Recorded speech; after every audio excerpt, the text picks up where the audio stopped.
함께 말씀 볼까요? 오늘 말씀은 갈라디아서 2장 22절부터 25절까지 말씀입니다.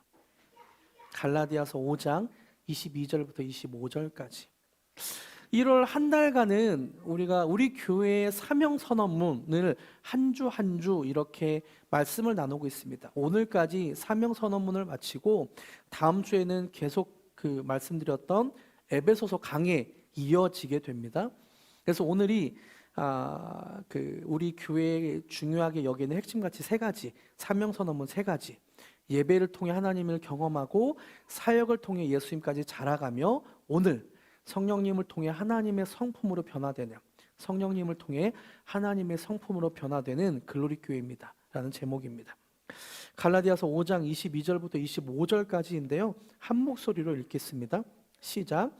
오직 성령의 열매는 사랑과 희락과 화평과 오래 참음과 자비와 양선과 충성과 온유와 절제니 금지할 법이 없느니라.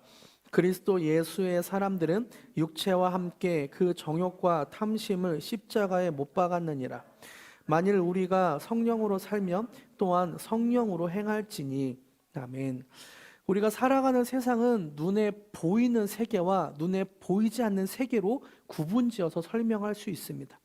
눈에 보이는 세계는 말 그대로 우리가 눈으로 확인할 수 있는 세계입니다. 지금도 눈에 보이는 것들이 많이 있죠. 의자도 보이고 강대상도 보이고 컵도 보입니다. 마이크도 보이고요. 눈에 보이는 세계, 사람들도 보입니다. 이렇게 눈에 보이는 세계와는 반대로 눈에 보이지 않는 세계도 분명 존재합니다. 여기서 중요하게 말씀드리고 싶은 것은 눈에 보이지 않는 세계가 눈에 보이는 세계에 영향을 준다는 사실이죠. 사람들은 인생에서 조금 힘들고 어려운 일이 생기면 눈에 보이지 않는 세계 때문은 아닐까라고 생각을 하기도 합니다. 한번 생각해 보세요. 사람들은 중요한 시험을 앞두고 부적을 씁니다. 눈에 보이는 성적을 좋게 맞기 위해서 눈에 보이지 않는 세계에 의존하는 거죠. 또 결혼하기 전에 무엇을 보나요? 궁합이라는 것을 보죠. 인생의 중요한 결정을 하기 전에 무당을 찾아가서 점을 치기도 하고 구슬을 하기도 합니다. 사주팔자를 보고 또 재미삼아 오늘의 운세를 보기도 하죠. 눈에 보이지 않는 세계가 눈에 보이는 세계에 영향을 준다고 생각하기 때문에 사람들은 그렇게 행동을 합니다. 성경에서도 이렇게 눈에 보이지 않는 세계를 말씀하고 있습니다. 성경에서는 눈에 보이지 않는 세계를 영적인 세계, 영계라고 말씀하고 있습니다. 눈에 보이지 않지만 우리 인생에 영향을 주는 영적인 세계가 분명 존재한다고 성경은 말씀합니다. 그래서 교회를 다니는 사람들은 사주팔자를 보고 사업운, 건강운, 재물운, 어떤 중요한 순간에 부적을 쓰고 점을 치는 것이 아니라 눈에 보이지 않지만 하나님이 살아계시다. 우리 눈에 확인할 수 없지만 예수님이 우리의 인생을 지켜주신다, 인도하신다 라고 믿고 하나님의 영이 나를 다스리길, 지배하길 기대하면서 기도합니다. 여러분, 영적인 세계는 분명 있습니다. 믿으십니까? 이렇게 눈에 보이지 않는 세계가 확실히 있다는 것을 믿는 정도에 따라서 교회에서는 이런 사람들을 영성이 있다라고 표현하기도 하죠. 그래서 영성을 사전에서 찾아보니까 이렇게 표현하고 있더라고요. 신령스러운 품성이나 성질, 영적인 성질이라는 의미이죠. 눈에 보이지 않지만 분명 신령스러운 영적인 성질이나 영적인 감각은 존재합니다. 이런 눈에 보이지 않는 영적인 일이 일어나면 어떤 현상이 생길까요? 우리 눈에 보이진 않지만 성령님이 임하시며 어떤 영적인 일이 일어나면 어떤 일이 일어날까? 사도행전 19장 6절에서 표현하고 있습니다. 같이 한번 읽어볼까요? 시작. 바울이 그들에게 안수함에 성령이 그들에게 임하심으로 방언도 하고 예언도 하니. 성령이 그들에게 임하심으로 방언도 하고 예언도 하게 되었다라고 말씀합니다. 우리 이성으로는 판단할 수 없고 논리적으로 설명할 수 없지만 눈에 보이지 않는 세계가 일어나자, 영향을 주자 우리 눈에 보이게 방언도 하고 예언도 하게 되었다라고 말하는 거죠. 눈에 보이지 않는 성령님에 의해 눈에 보이는 신비한 현상들이 일어나게 됐다고 표현합니다. 성령님이 임하면 방언도 하고 예언도 합니다. 그리고 어떤 신비한 경험들을 많이 하기도 합니다.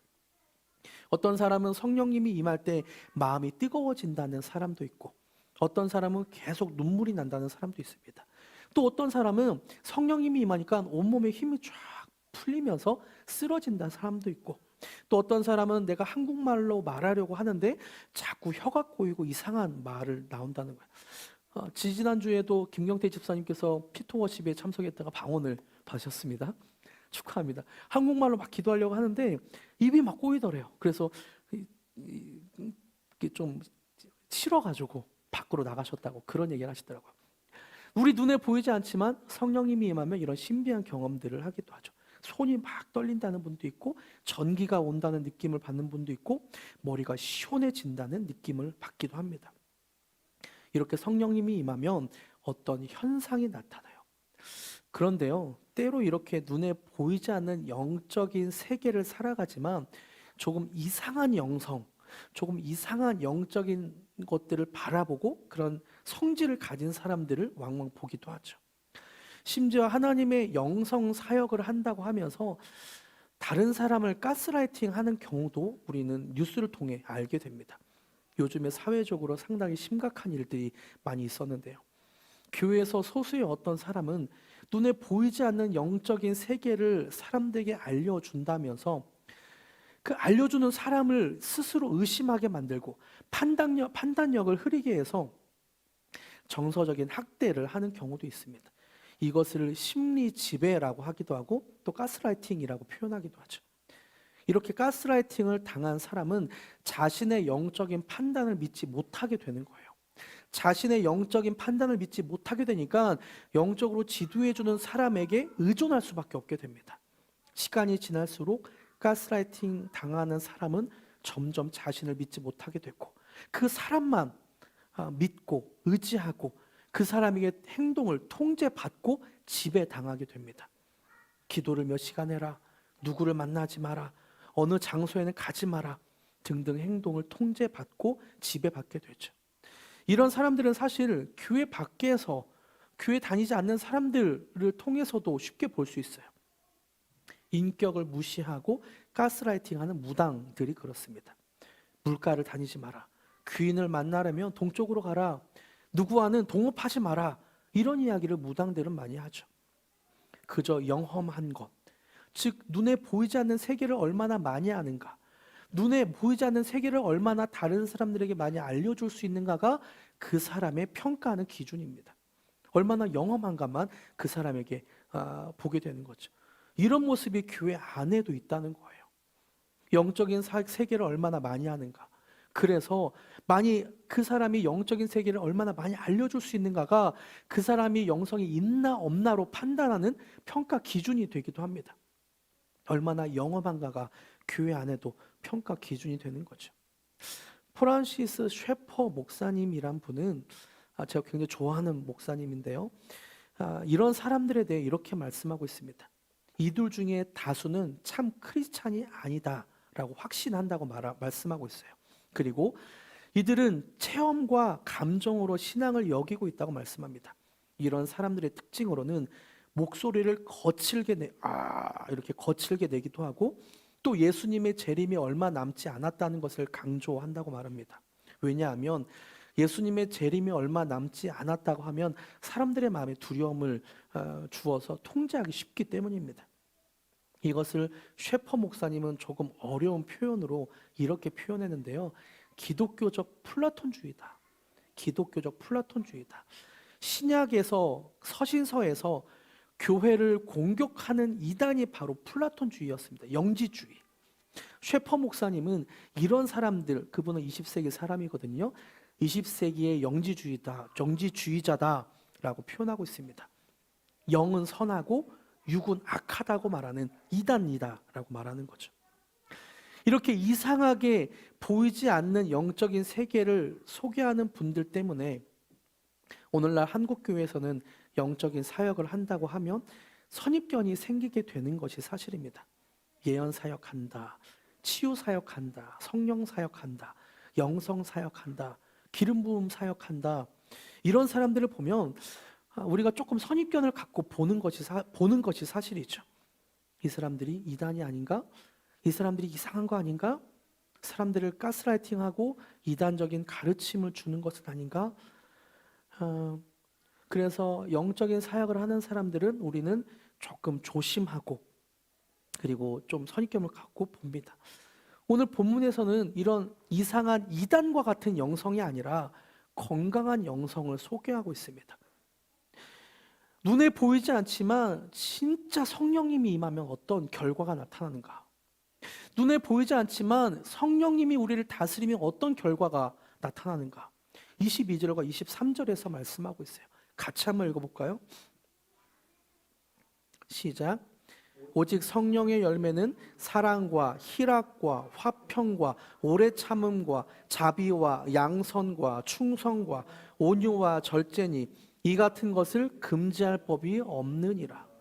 눈에 보이지 않는 성령님이 하시는 일을 우리 이성으로 이해할 수 없는 방언을 말하고 예언을 하고 몸이 떨리고 쓰러지는 것만이 아니라 성령의 열매가 나타난대요. 열매는 결과잖아요. 그 성령의 열매, 그 결과가 무엇인가? 사랑, 희락, 화평, 오래 참음, 자비, 양선, 충성, 온유와 절제. 이것은 인간의 품성, 인간의 어떤 인격과 연결된 말이죠. 인격, 품성이 저렇게 나타난다라고 표현하고 있습니다. 성령의 열매. 여기서 말씀하시는 열매라는 단어를 좀 더 저는 주목해서 보고 싶은데요. 이 열매라는 단어는 성경에서 굉장히 중요한 개념입니다. 마태복음 3장 8절. 그러므로 회개에 합당한 열매를 맺고 사람이 하나님 앞에 회개하게 되면 그 결과로 열매를 얻게 된다. 열매는 나무에서 붙어 있을 때 맺게 되는 거잖아요. 스스로 맺게 되는 게 아니잖아요. 결과를 얻게 된다. 또 요한복음 15장 5절. 나는 포도나무요 너희는 가지라. 그가 내 안에 내가 그 안에 거하면 사람이 열매를 많이 맺나니. 예수님 안에 있는 사람은 그 결과로 열매를 맺게 된다. 열매를 많이 맺게 된다라고 예수님은 말씀하고 있죠. 이 외에도 성경 여러 곳에서 열매를 통해 영적인 개념을 설명하는 경우가 많이 있습니다. 여기서 중요한 것은 하나님은 우리의 영적인 상태를 표현하실 때 그 사람이 얼마나 화려한 꽃을 피웠는가, 그 사람이 얼마나 풍성한 잎사귀를 가졌는가, 풍성한 가지를 가졌는가로 평가하지 않는다는 거예요. 그 사람이 맺고 있는 열매를 갖고 하나님은 평가를 하고 있습니다. 회개에 합당한 열매를 맺고 그가 내 안에 거하면, 내가 그 안에 거하면 사람이 열매를 많이 맺나니. 하나님은 그 사람이 얼마나 영험한지가 아니라 얼마나 성령님의 열매를 맺고 있는지로 평가합니다. 그 자막 있을 텐데요. 같이 한번 읽어볼까요? 중요한 문장이라. 시작. 하나님은 그 사람이 얼마나 영험한 사람인지가 아니라 얼마나 성령의 열매를 맺고 있는지로 평가하십니다. 그래서 예수님은 마태복음 7장 15절부터 19절까지 해서 사람의 영적 상태를 열매로 알 수 있다고 말씀하십니다. 제가 읽어드릴게요. 거짓 선지자들을 삼가라. 양의 옷을 입고 너희에게 나아오나 속에는 노략질하는 이라. 그들의 열매로 그들을 알지니 가시나무에서 포도를 또는 엉겅퀴에서 무화과를 따겠느냐. 이와 같이 좋은 나무에서 아름다운 열매를 맺고 못된 나무가 나쁜 열매를 맺나니 좋은 나무가 나쁜 열매를 맺을 수 없고 못된 나무가 아름다운 열매를 맺을 수 없느니라. 아름다운 열매를 맺지 아니하는 나무마다 찍혀 불에 던지느니라. 그리고 나서 결론으로 20절에 이렇게 말씀하고 있죠. 이러므로 그들의 열매로 그들을 알리라. 그래서 우리는 눈에 보이지 않는 영적인 세계를 평가하는 기준은 영험한 것이 아니어야 됩니다. 얼마나 영적인 능력이 있는가, 얼마나 신비한 체험을 많이 했는가, 얼마나 신비한 체험을 하게 해주는가, 이것이 영성 있는 사람이 아니라는 거예요. 성령의 사람은 성령님의 열매로 분별할 수 있습니다. 그럼 성령님의 열매는 무엇인가요? 갈라디아서 5장 22절과 23절에 분명하게 말씀하고 있습니다. 다시 한번 읽어볼까요? 시작. 오직 성령의 열매는 사랑과 희락과 화평과 오래 참음과 자비와 양선과 충성과 온유와 절제니 이 같은 것을 금지할 법이 없느니라. 사랑의 열매는 사랑, 희락, 화평, 오래 참음, 자비, 양선, 충성, 온유, 절제라고 말씀하고 있습니다. 이것은 사람의 인격, 성품과 관계된 내용이죠.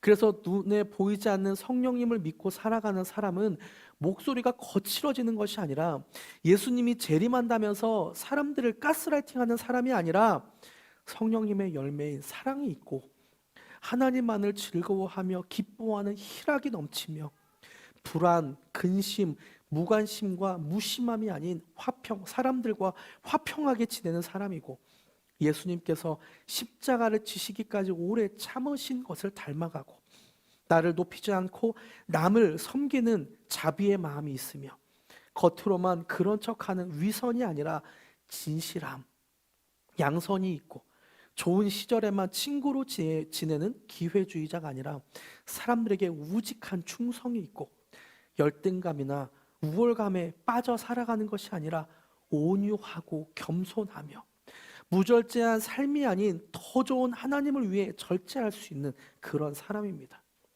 갈라디아서 5장에서 바울은 육체의 일과 성령의 일을 대조해서 설명하고 있어요. 어떤 것이 육체의 일인지 분명하게 말씀하고 있습니다. 19절부터 육체의 일은 분명하니 곧 음행과 더러운 것과 호색과 우상 숭배와 주술과 원수 맺는 것과 분쟁과 시기와 분냄과 당 짓는 것과 분열함과 이단과 투기와 술 취함과 방탕함과 또 그와 같은 것들이라. 전에 너희에게 경계한 것 같이 경계하노니 이런 일을 하는 자들은 하나님의 나라를 유업으로 받지 못할 것이요. 우리의 삶을 한번 돌아볼까요? 우리의 삶은 이렇게 말하고 있는 육체의 일을 하고 있습니까? 아니면 아까 말씀드린 성령의 열매가 맺혀지고 있습니까? 육체의 일과 성령의 일을 반대 개념으로 바울은 설명하고 있습니다. 음행이 아닌 사랑, 더러운 것이 아닌 희락, 우상 숭배가 아닌 하나님과의 화평, 평화, 주술이 아닌 사랑, 원수 맺는 것이 아닌 자비, 분쟁이 아닌 오래 참음, 시기가 아닌 자비, 화 내는 것이 아닌 온유, 당 짓는 것이 아닌 온유와 절제 등등. 영성이 있는 사람은 육체의 일이 아니라 성령의 열매가 있는 사람이라고 성령은 분명 말씀하고 있습니다. 그럼 우리는 어떻게 이런 성령님의 열매를 맺을 수 있을까요? 24절과 25절에서 말씀하고 있어요. 24절과 25절을 함께 읽어볼까요? 어떻게 성령의 열매를 맺을 수 있는가? 시작. 그리스도 예수의 사람들은 육체와 함께 그 정욕과 탐심을 십자가에 못 박았느니라. 만일 우리가 성령으로 살면 또한 성령으로 행할지니. 성령님의 열매를 맺을 수 있는 방법 첫 번째로 24절에서 말씀하고 있어요. 그리스도 예수의 사람들은 육체와 함께 그 정욕과 탐심을 십자가에 못 박았느니라. 성령님의 열매를 맺는 인생은 매일 그 정욕과 탐심을 십자가에 못 박는 인생입니다. 우리는 절대로 성령님의 열매를 스스로 맺을 수 없어요. 우리의 노력이나 행위, 우리의 어떤 행동으로 맺을 수 없습니다. 내가 사랑이 많아지려고 노력하면 많아지던가요? 내가 오래 참으려고 노력하면 이렇게 오래 참아지던가요? 내가 마음으로부터 양선, 다른 사람을 도와야 되겠다라고 그렇게 생각하면 마음으로부터 다른 사람이 도와지던가요? 그렇지 않죠. 내가 노력한다고 해서 성령님의 열매는 맺어지는 게 아니에요. 우리 안에 계신 성령님이 우리에게 그 열매를 맺게 하시는 것입니다. 우리는 그저 내 안의 정욕과 탐심을 십자가에 못 박는 것만 할 뿐이에요. 이것은 정욕과 탐심을 외면하라는 말씀이 아니에요. 내 안의 정욕과 탐심을 외면하고 못 본 척 하라는 말이 아니에요. 이 정욕과 탐심을 정면으로 바라보고 이것을 내가 가지고 십자가 앞으로 가져가라는 말입니다. 오늘날 많은 사람들이 자신의 정욕과 탐심을 스스로 해결하려는 모습을 보게 됩니다. 난 이렇게 살아야 돼. 난 크리스찬이니까 이렇게 행동해야 돼. 그래서 자신 안에 있는 정욕을 때로 외면하기도 하고 보기 싫어서 외면하기도 하고 탐심이 없다고 여기면서 살려고 노력을 하기도 합니다. 어떤 종교적인 행동을 많이 하기도 하고 기도를 많이 하기도 하고 교회 봉사를 많이 하기도 하면서 영적인 경험을 많이 해서 정욕과 탐심을 행위로 이기려고 노력하기도 해요. 자신에게 이런 정욕과 탐심이 없고 거룩한 사람인 척, 다른 사람에게 거룩한 사람인 척 목소리를 그렇게 이렇게 내기도 하고 위선을 떨기도 합니다. 오늘 본문에서는 이렇게 하지 말라고 해요. 정욕과 탐심을 정면으로 바라보고 내가 정복할 수 없다고 인정하고 그 정욕과 탐심을 십자가까지 가지고 가라고 말씀합니다. 그리고 성령님의 열매를 맺을 수 있는 방법 두 번째를 25절에서 말씀하고 있는데요. 25절을 좀 띄워주시겠어요? 25절에서 성령님의 열매를 맺는 방법, 우리가 성령으로 살면 또한 성령으로 행할지니라고 말씀하고 있습니다. 정욕과 탐심을 적극적으로 십자가로 가지고 갔다면, 능동적으로 십자가 앞에 내 정욕과 탐심을 못 박았다면 이제 성령님께 이끌림 받는 수동적인 삶을 살아야 합니다. 이것은 단순하게 머리로 동의한다는 것을 말하는 게 아니에요. 나의 감정과 나의 생각과 나의 행동과 나의 전 인격이 성령님의 이끌림대로 살아가라라는 말씀입니다. 예전에 중국에서 살았던 사람의 일화를 좀 잠깐 소개하고 싶은데요. 이 사람은 벼농사를 짓는 사람이었고 교회를 열심히 다니던 사람이었습니다. 벼가 한창 자라는 시기에 어느 날 아침에 자기 논에 나가 보니까 자기 이웃이 자기 논두렁에 구멍을 내서 논의 물을 훔쳐서 자기 논에 물을 채웠다고 합니다. 벼농사를 할 때는 물과 햇빛이 아주 중요한데, 그러니까 예수님을 믿는 사람이 물을 이제 대놓으면 다른 이웃 주민이 그 물줄기를 자기 논으로 이렇게 자꾸 빼가는 거예요. 도둑질하는 거예요. 오후에 나가서 원래대로 그 물이 흘러가지 않도록 막아놓지만 며칠이 못 되어 계속 반복해서 자기가 물을 길러 오는 것이 아니라 그 예수님 믿는 사람의 논에서 물이 흐르도록 물을 도둑질을 계속 했습니다. 마음이 굉장히 상했대요. 내가 수고해서 물을 이렇게 흘려보내는데, 내 논에 물을 주고 있는데 다른 이웃 주민이 계속해서 자기의 물을 도둑질해가자 마음이 상했대요. 그래서 이 사람에게 항의할까? 싸울까? 고민하고 있었답니다. 그때 상담하던 목사님이 그에게 이런 말씀을 해줬대요. 형제요, 화면 띄워주세요. 형제요, 당신은 아무 잘못이 없어. 형제가 항의를 해서 권리를 찾는 것은 올바른 일이라고 생각하오. 그러나 형제요, 형제는 주께서 우리가 올바른 일을 하는 것으로 만족하실 것이라고 생각하는지 묻고 싶소. 주께서는 올바른 일보다도 더 위대한 일을 원하시지는 않을지 기도해 보라고 말씀드리고 싶소. 올바른 일보다 위대한 일을 해라 라고 말한 거죠. 그래서 그는 집으로 돌아와 기도를 하기 시작했다고 합니다. 하나님, 오늘 목사님이 들려준 말이 어떤 의미입니까? 올바른 일보다 위대한 일이 무엇입니까? 그날 밤 하나님의 음성을 듣고 이 성도는 이튿날 새벽에 자기 논에 가서 자진해서 물을 2배로 그렇게 길었다고 합니다. 그리고 이웃 논으로 흘러가도록 또랑을 자기가 만들고 흘려주었다고 해요.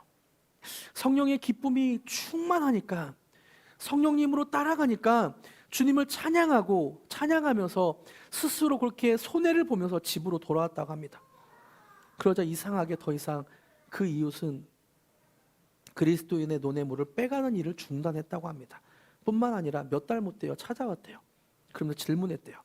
왜 당신은 스스로 손해보면서 자기의 논에 물을 대주었습니까? 질문했다고 합니다. 그리스도인은 나의 주님, 나의 주인님이 그렇게 하라고 명하셨다고 대답했고, 이웃이 당신의 주인이 도대체 누구입니까? 라고 묻자 그는 자기의 간증을 그대로 들려주었고, 그날 이웃집 남자는 예수님을 구주로 영접하게 되었다고 합니다. 이것이 바로 갈라디아서 5장에서 말하는 성령의 열매가 있는 인생입니다. 올바른 일이 아니라 위대한 일을 하는 것. 여러분 어떠십니까? 이런 인생을 살고 싶지 않으십니까? 이렇게 손해보는 인생을 살고 싶으십니까? 아니면 손해보지 않는 인생을 살고 싶습니까? 솔직하게 우리는 본능적으로 말할 수 있을 것 같아요. 내가 왜 손해를 봐야 돼요?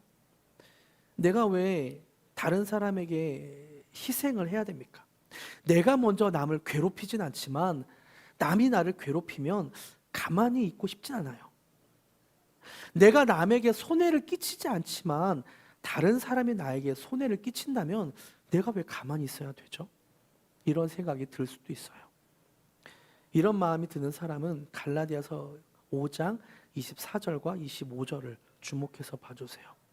이해를 돕기 위해서 쉬운 성경으로 주목해는 그 말씀을 적었는데요. 같이 한번 읽어볼까요? 시작. 그리스도 예수께 속한 사람은 자기 육체를 정욕과 욕망과 함께 십자가에 못 박았습니다. 우리가 성령으로 새 생명을 얻었으므로 성령을 따라 살아야 합니다. 그리스도인은 어떤 사람인가? 우리의 정욕과 욕망, 올바른 일을 하려고 하는 그 정욕과 욕망까지도 십자가에 못 박은 사람입니다. 그리고 우리는 성령으로 인해서 새 생명을 얻었기 때문에 성령을 따라 살아가는 사람이죠. 여러분, 그래서 올바른 일이 아니라 하나님이 기뻐하시는 위대한 일을 하시길 축복합니다. 육체의 정욕과 욕망을 십자가에 못 박으시길 축복합니다. 성령님을 통해 새 생명을 얻었으므로 성령님을 따라 하루하루 그렇게 성령님을 따라 살아가길 축복합니다. 성령을 따라 사는 인생만이 이렇게 손해보는 것이 가능합니다. 말씀을 맺겠습니다. 지난 1월 한 3주간 우리는 계속해서 글로리교회의 사명 선언문 하나하나를 살펴보았습니다. 지난 주일에서도 말씀드린 대로 하나님께서 저에게 개척에 대한 마음을 주셨을 때 했던 기도를 이렇게 드렸다고 말씀드렸죠. 하나님, 세상에 더군다나 한국이라는 나라에 수많은 교회들이 있는데 그런데 제가 왜 또 다른 교회를 개척해야 하나요? 전 사실 그 박사학위를 마치고 나서 코스잖아요. 박사학위 마친 사람들은 청빙을 가는 코스라 하나님이 어린 나이에 박사를 하게 하셨으니까 청빙을 가게 하시는 것은 아닌가라고 생각을 했고 청빙 자리를 좀 이렇게 알아보고 있었거든요. 근데 갑자기 개척에 대한 마음을 주셔서 한 1년 동안 아내랑 그런 기도를 했던 것 같아요. 하나님, 우리가 왜 개척해야 되나요? 청빙 자리 가서 이렇게 하면 좋을 텐데 왜 개척해야 되나요? 그런데 이런 기도가 바뀌어서 이렇게 기도가 되더라고요. 하나님, 하나님이 저를 통해 세우고 싶은 교회는 어떤 모습입니까? 하나님은 저를 통해 어떤 교회를 세우고 싶으세요? 그때 제 마음에 이런 질문들이 떠올랐습니다. 구약에서 제사를 또 신약에서 예배를 왜 드렸을까? 이것에 대해 오랜 고민과 기도에 대한 응답을 1월 7일 말씀으로 말씀드렸죠. 예배를 통해 하나님을 경험하는 글로리 교회라는 제목으로 말씀드렸습니다. 짧게 소개하면 우리가 예배를 왜 드리는가? 구약의 제사를 왜 드렸나? 구약의 제사는 하나님 백성의 죄를 사하고 마지막에는 지성소에 있는 하나님의 영광, 하나님의 임재를 경험하는 것이 목적이었습니다. 그리고 솔로몬 성전이 완공되었을 때 예배의 중요한 원리 두 가지를 그때 말씀드렸죠. 하나님을 찬양하고 하나님에 대해 선포하는 것. 하나님은 선하시도다, 그의 자비하심이 영원히 있도다 선포하는 것이 예배의 중요한 원리 두 가지라고 말씀드렸죠. 그래서 글로리 교회에는 매주 죄의 고백이 있습니다. 예수님의 십자가를 의지하고 죄를 고백하고 하나님과 예수님, 성령님이 어떤 분인지 소개하고 그분을 선포하는 그런 시간들이 있죠. 이것이 우리 교회 예배의 중요한 목적이에요. 그리고 개척을 시작할 때 저는 사역을 통해 하나님이 이루고 싶은 것이 무엇인가라는 궁금증이 있었어요. 하나님이 저를 왜 사역을 맡기시고 교회 공동체 사람들에게 왜 사역을 맡기실까? 1월 14일 날 사역을 통해 예수님까지 자라는 글로리 교회라는 제목으로 말씀을 드렸습니다. 사역의 목적은 무엇인가? 어떤 프로젝트를 완성시키고 교회가 성장하고 어떤 위대한 일을 하기 위한 것이 아니라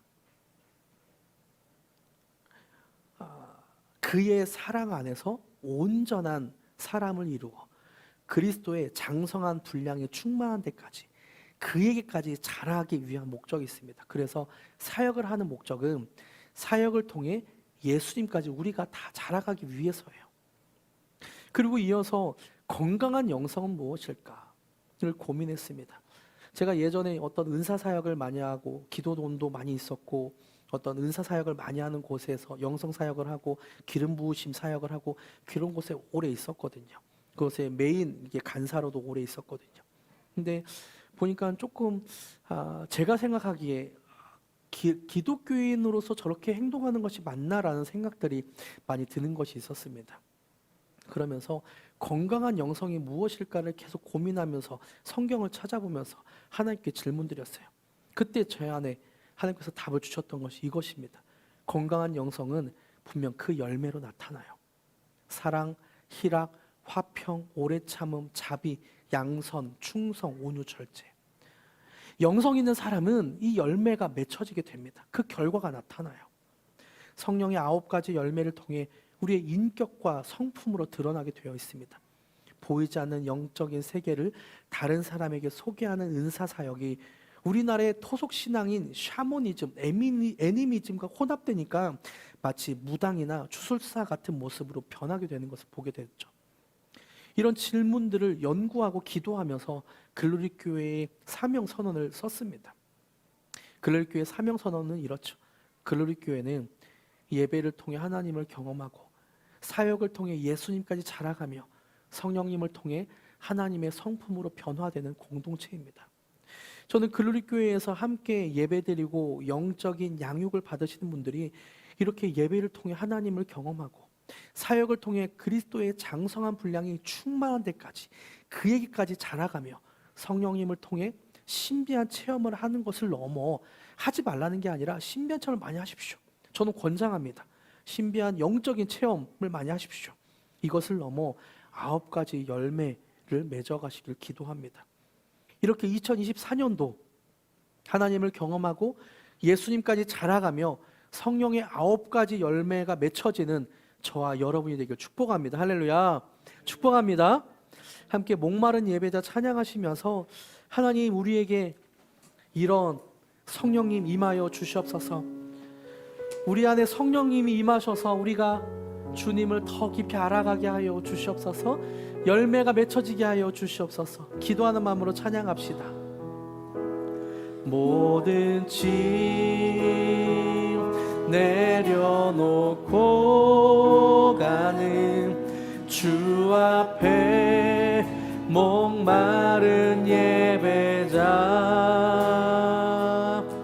주 음성 듣기를 원하네 주 얼굴 보기를 다시 한번 모든 짐 내려놓고 가는 모든 짐 내려놓고 가는 주 앞에 목마른 예배자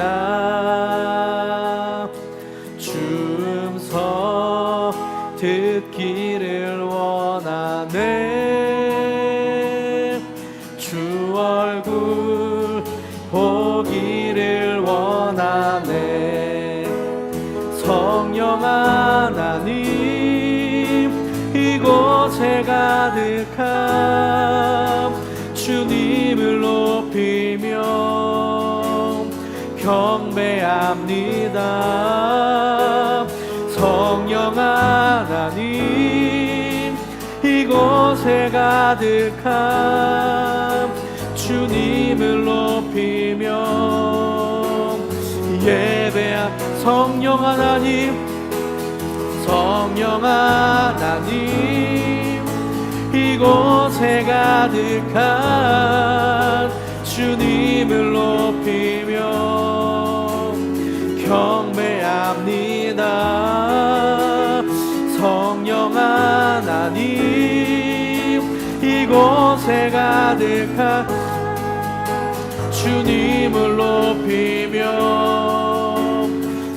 다시 한번 처음부터 고백합니다 모든 짐 내려놓고 가는 모든 짐 내려놓고 가는 주 앞에 목마른 예배자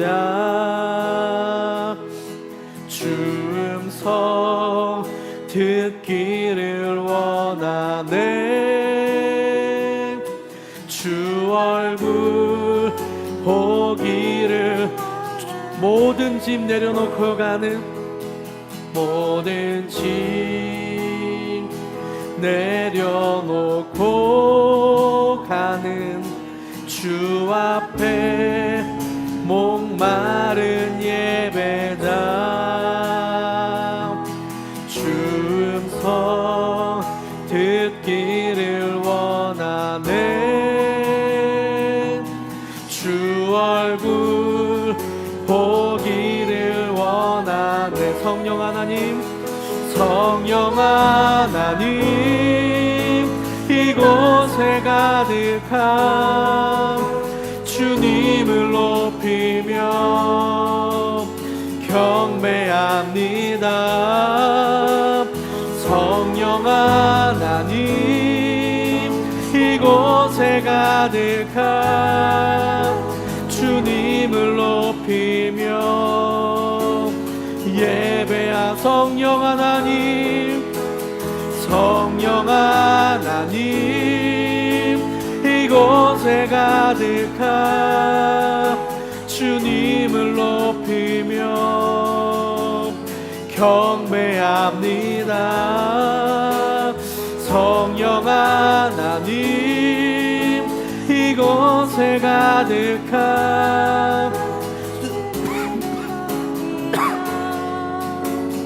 예배합니다 성령 하나님 가득한 주님을 높이며 경배합니다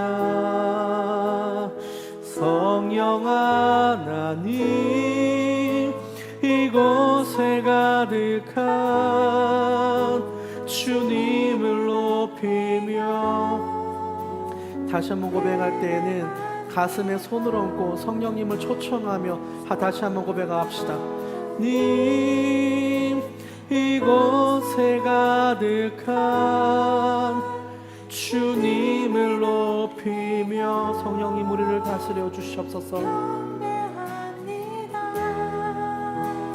성령 하나님 우리로 충만케 하여 주시옵소서 주님을 높이며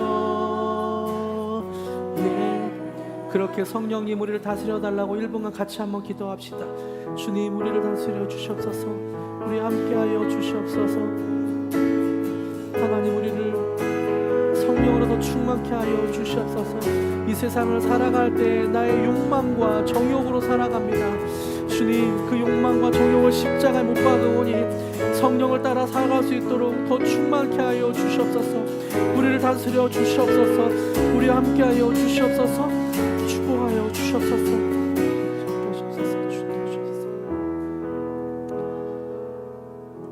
성령 하나님 이곳에 가득하게 하여 주시옵소서 나를 다스려 주시옵소서 나의 욕망과 정욕을 예수님의 십자가 앞에 못 박으오니 성령님이 나를 다스려 주시옵고 성령님을 따라 행동할 수 있도록 주님 충만케 하여 주시옵소서 나는 힘이 없고 연약합니다 나는 죄의 성이 너무나 많이 있습니다 예수님의 십자가가 나를 다스려 주시옵고 성령님이 나를 친히 인도하시고 주의 능력을 허락하여 주시옵소서 그렇게 행하실 주님을 찬양하며 예수님의 이름으로 기도드립니다 아멘.